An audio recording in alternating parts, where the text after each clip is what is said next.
All right, so we had a visit from Inforce today. They brought by some of their new APL compact lights. They made some changes to the original APL Glock specific light. And we just kind of want to show you some fitment, some measurements, and kind of get you guys on the right track when you're ordering holsters for your guns.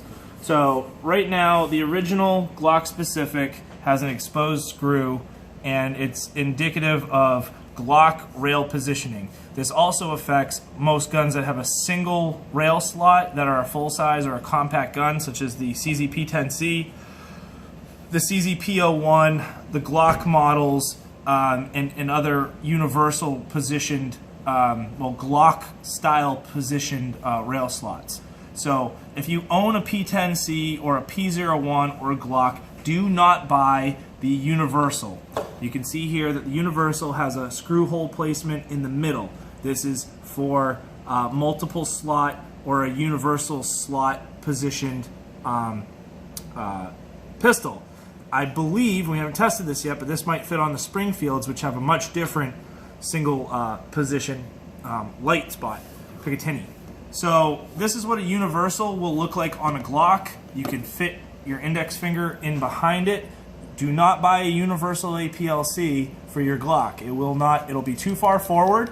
You'll barely be able to get your finger on it, and it's not designed that way. You'll also have issues with this on the CZP-10C, P01, and other Glock positioned rails that are out there right now. So that will be an issue. So you always want to go with the Glock specific in this case. Now, if you own a Glock specific flush screw, the new ones that have just come out, it will not interfere with any of the holsters you already have for the exposed screw. So that's cool. Now let's talk about the universals. This is the Glock specific on the P320, and this is the universal on the P320, and there's a slight difference. So I'm going to zero my calipers here, and I'm going to measure off of this first feature, molded in feature, to the front of the trigger guard.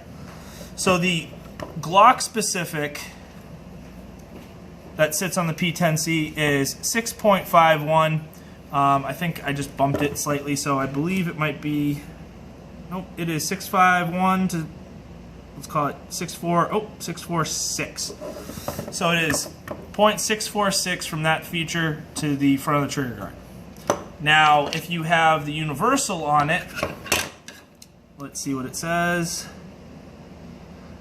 0.614. So the universal light sits a hair. The universal light sits a hair closer to the trigger guard.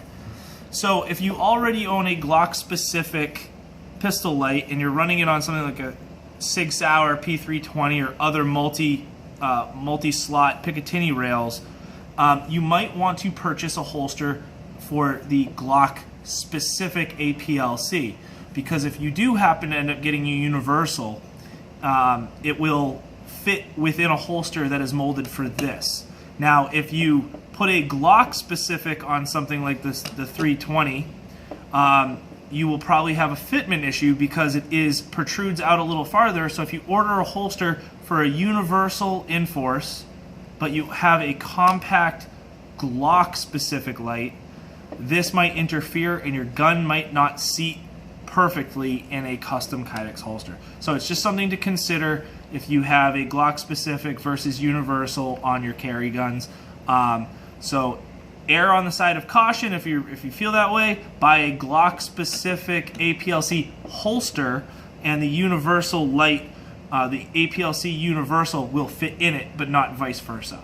I mean, it would probably still work, it would probably still fit in it fine, but just err on the side of caution if you're really stingy about your fit on guns. And also remember, don't buy a universal to put on your Glock or single rail mount CZ. Guys, click like, subscribe, check us out, leave a comment. We love to hear feedback.